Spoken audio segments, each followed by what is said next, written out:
Aujourd'hui se termine l'octave pascale et nous célébrons le deuxième dimanche de Pâques appelé dimanche de la divine miséricorde. Sans nous écarter fondamentalement de l'évangile du jour, nous vous proposons trois aspects de la miséricorde divine mise en pratique par Jésus le ressuscité. Bonjour chers frères et sœurs, amis abonnés, bienvenue à Parole de Dieu au quotidien.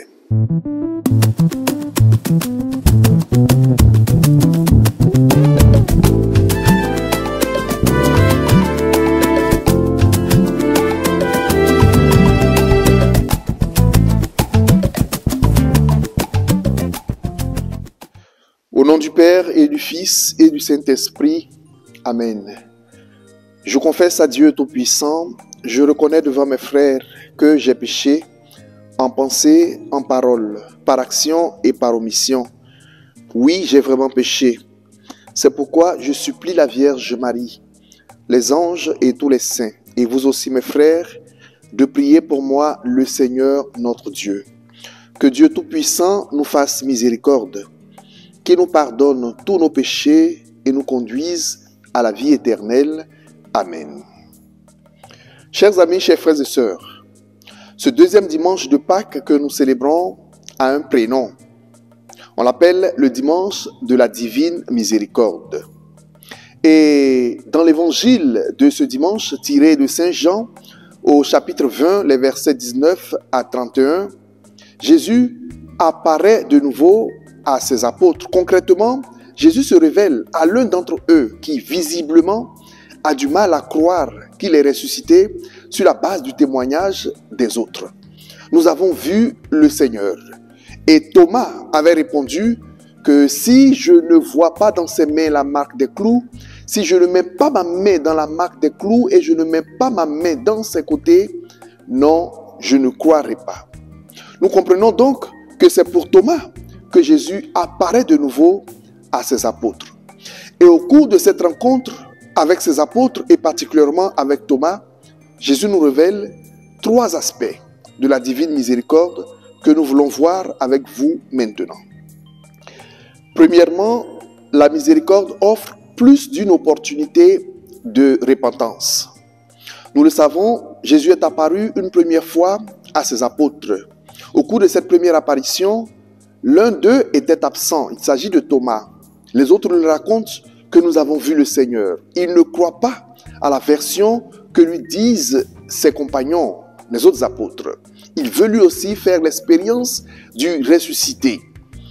Pour une deuxième fois, 8 jours plus tard, Jésus apparaît, particulièrement pour Thomas.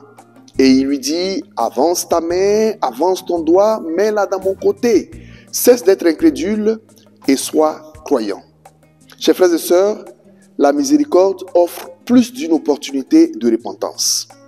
Il y a un dicton en Agni qui dit « Abonnant, on doit ni fouiller ». Cela veut dire que celui qui a l'habitude de se promener, qui est constamment dehors, il ne verra pas le cadavre de sa mère. Chers frères et sœurs, nous le savons parlant d'opportunité. Nous entendons souvent « Tu as eu ton opportunité, c'est ta dernière chance. Je ne te donnerai pas une autre opportunité. Je ne te donnerai pas une autre chance, etc., etc. » Et pourtant, pour Thomas, Jésus revient à nouveau parce que la miséricorde s'exerce dans l'abondance. Une fois de plus, Jésus revient, comme il a fait pour nous et il le fait constamment pour nous. Nous qui avons été témoins de la miséricorde de Dieu, notre Père. Dieu ne nous a pas appelés une seule fois. Dieu ne nous a pas attendus une seule fois. Il ne nous a pas pardonné une seule fois. Dieu ne cesse chaque jour de nous relever. Chaque jour, Dieu nous accorde sa miséricorde et nous poursuit de sa miséricorde sans se lasser. La miséricorde s'exerce dans l'abondance. Deuxièmement, la miséricorde n'impose pas de conditions, mais se plie aux exigences de celui ou de celle qui en a besoin. La miséricorde écoute et se rapproche des conditions de celui qui en a besoin. Voyez-vous, chers frères et sœurs, dans l'évangile de ce jour, en Jean chapitre 20, versets 19 à 31, c'est Thomas, dans son état d'incrédulité, qui impose des conditions pour croire. Si je ne vois pas dans ses mains la marque des clous, si je ne mets pas ma main si je ne mets pas mon doigt dans la marque des clous et je ne mets pas ma main dans son côté, non, je ne croirai pas. Lorsque Jésus apparaît, il n'impose aucune condition. Bien au contraire, Jésus se rapproche de la condition d'incrédulité de Thomas. Il se plie à ses exigences. Avance ta main, mets-la dans mon côté, avance ton doigt et vois mes mains. Cesse d'être incrédule, sois croyant. Frères et sœurs, la miséricorde se rapproche de celui qui en a besoin et surtout la miséricorde écoute le langage de celui qui a besoin d'elle. La miséricorde se rend sensible aux conditions du pauvre incrédule. La miséricorde voudrait l'aider à sortir de son incrédulité. Mais attention, pas à n'importe quel prix. La miséricorde s'exerce ainsi pour que nous puissions croire que Jésus est ressuscité, non pas seulement pour satisfaire nos besoins mondains. Par exemple, quand Jésus était en croix, ils lui ont dit, si tu es le Fils de Dieu, descends de la croix et sauve-nous. Jésus n'est pas descendu de la croix. Non, l'exercice de la divine miséricorde n'est pas un acte de caprice, mais c'est pour nous aider à croire, pour nous aider à nous relever et à grandir dans la foi. La miséricorde divine n'impose pas de conditions, mais se rapproche de la condition de l'incrédule. Troisièmement, la miséricorde divine n'est pas un manque de correction. Jésus, bien que miséricordieux, corrige Thomas. Il lui dit qu'il est dans l'erreur. Jésus lui enseigne la vérité du chemin qui doit le conduire du doute à la foi. Jésus lui dit, cesse d'être incrédule, sois croyant. Et c'est après sa correction que Thomas se reprend pour faire cette profession de foi que tous ensemble nous connaissons et que bien souvent nous répétons à la messe, mon Seigneur et mon Dieu. La miséricorde divine n'est pas une complicité avec le mensonge ou avec le mal. La miséricorde divine s'exerce dans la vérité. Ce n'est pas une miséricorde divine à moindre coût, à bas prix.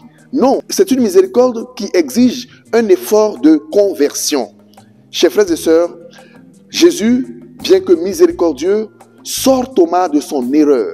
Et Thomas quitte le doute pour entrer dans le chemin de la foi. La miséricorde divine est une miséricorde dans l'amour et dans la vérité. Chers frères et sœurs, nous tous qui sommes bénéficiaires de la miséricorde divine, nous sommes invités en ce dimanche à pratiquer la miséricorde, à demander au Seigneur la grâce d'avoir un cœur compatissant et doux, un cœur miséricordieux pour nos frères qui nous ont offensés. Que Dieu nous accorde à tous sa miséricorde, qu'il guérisse les cœurs blessés, qu'il nous donne la force de pardonner les fautes dont nous avons été les victimes et de recevoir également le pardon de nos frères et sœurs. Que sa bénédiction descende en abondance sur nous et sur nos familles, au nom du Père et du Fils et du Saint-Esprit. Amen. Bon dimanche de la divine miséricorde à toutes et à tous. Prenez soin de vous, frères et sœurs, et portez-vous bien. Au revoir.